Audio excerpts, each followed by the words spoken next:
The most surprising aspect of the Hunter Biden pardon scandal is that anybody is surprised that Joe Biden lied. Joe Biden lied to get into office back in 2020 when he kept telling us that he knew nothing about his son Hunter's overseas business dealings. Well, it's fitting that now, as he leaves office, he's lying again when he tells us that, oh, he had no intention of pardoning Hunter, that it was just a whim over the Thanksgiving weekend. He told us a dozen times that he would not be pardoning Hunter. He promised that, and he got his minion, Karine Jean-Pierre, to say the same thing from the White House. Well, that all turned out to be another lie.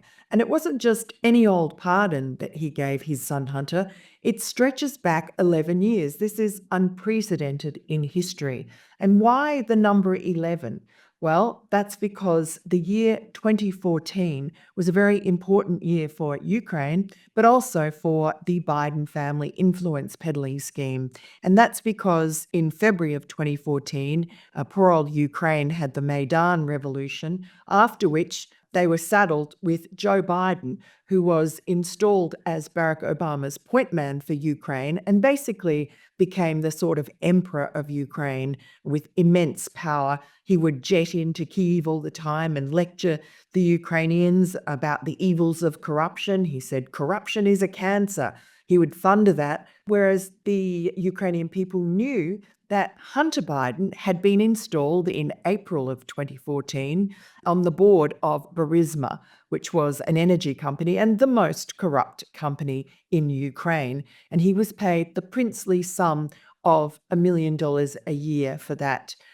Joe Biden wanted to make that pardon stretch 11 years back to protect himself because he was involved in a whole lot of corrupt shenanigans in Ukraine that year and beyond to protect his son Hunter and the $1 million a year he was making. Joe Biden threatened to withhold $1 billion of US aid unless the prosecutor who was investigating Burisma was fired. That was successful. The prosecutor was fired. The replacement prosecutor, who Joe Biden approved of, said was a solid guy. He came in and, of course, immediately abandoned the investigation into Burisma, and everyone was happy. So Joe Biden doesn't want you to know that. Therefore, the pardon that he gave Hunter is really a pardon for himself. For more stories like these, be sure to subscribe to the New York Post right here on YouTube.